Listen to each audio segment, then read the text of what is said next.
সবচাইতে ভয়ানক যে জায়গাটি জমিদার বাড়ির মধ্যে এই প্লেসটি সবচেয়ে ভয়ানক, আর আমরা সেখানে যাব, ঠিক আছে, শুধুমাত্র আপনাদের জন্য।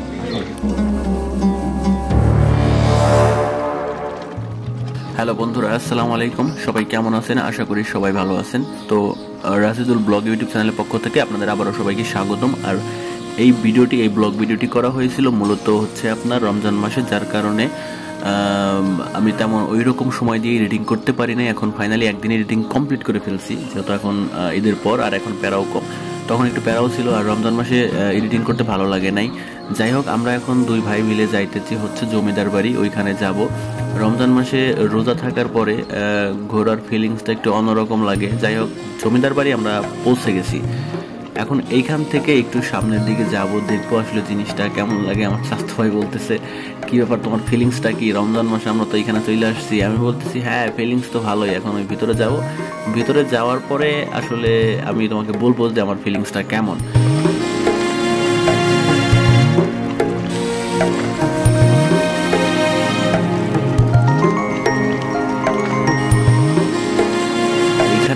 শুনছি অনেক আগে, আমি এখানে জমিদার বাড়ি অনেক আসা যাওয়া হয়, বাট এইখানে একটা জিনিস মিস করা হয়, সেটা হচ্ছে এখানে নাকি গুপ্ত লুকায়িত কিছু স্মরণীয় জায়গা আছে, যেগুলো আসলে আমার কখনো দেখা হয় নাই, বা গুপ্ত পথ আছে, সেগুলো আমার কখনো দেখা হয় নাই। এইগুলো আজকে দেখবো অ্যান্ড আপনাদের দেখাবো। চলুন ভিডিওটি শুরু করা যাক।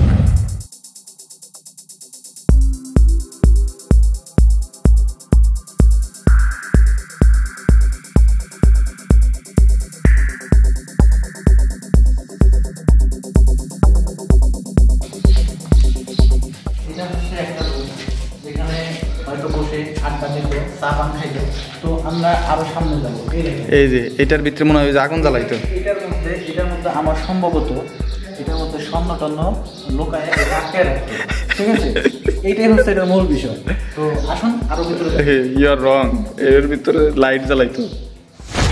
ইতিহাসের সবচাইতে ভয়ানক যে জায়গাটি জমিদার বাড়ির মধ্যে এই প্লেসটি সবচেয়ে ভয়ানক, আর আমরা সেখানে যাব, ঠিক আছে, শুধুমাত্র আপনাদের জন্য। নেমে গেছি এখানে এমন একটি প্লেস আছে, এমন একটি জায়গা আছে যেখানে আপনার হচ্ছে অনেক আর একটা জিনিস দেখা আছে। এখানে ভাই বুঝছি, এখানে হয়তো এটা মনে হয় সিগারেট খাওয়ার জায়গা। আপনাদের সবচেয়ে ভয়ানক জায়গা দেখাতে চাইছিলাম না, সর্বোচ্চ ভয়ানক জায়গা, এই যে ভয়ানক জায়গা দেখেন, এটা হচ্ছে সর্বোচ্চ একটা ভয়ানক জায়গা। এই জায়গাটি মানে এটা হচ্ছে শুরুকর, মানে কি বলে, ওই প্রাচীন যুগে রাজাদের যে আপনার গুপ্ত লুকায়িত যে জায়গাটি ছিল, যেখানে রাজারা কোনো যুদ্ধ টুদ্ধ লাগলে এখানে লুকাইতো। আর এইটাই হচ্ছে সেই জায়গাটি। আপনার দেখেন একটু ভালো করে, একটু ভিতরে দেখাও। যদি আমার পক্ষে সম্ভব হয়তো আমি ওইটার ভিতরে যাই আপনাদের আরো স্পষ্ট করে ক্লিয়ার করে দেখাইতাম। তো আমার পক্ষে সেটা সম্ভব না, যেহেতু আমি রোজাদার ব্যক্তি, আমি রোজা আছি, সেহেতু ওইটার ভিতরে যাওয়া আমার পক্ষে সম্ভব না। আশেপাশে আরো যে ভয়ঙ্কর জায়গাগুলো আছে সেগুলো আমি দেখাবো। আসুন, এই দেখেন আর একটা সিঁড়ি, এটা হচ্ছে বলবো ভয়ঙ্কর একটি গুহা। যেখানে আপনারা যদি একা আসেন অবশ্যই ভয় পাবেন, অনেক খুবই একটা থমথমে পরিবেশ। আর কি বলবো, মানে এক কথা বলতে গেলে জায়গাটাও অনেক, আমি মনে করি আপনাদের একার পক্ষে আসা নিরাপদ নয়।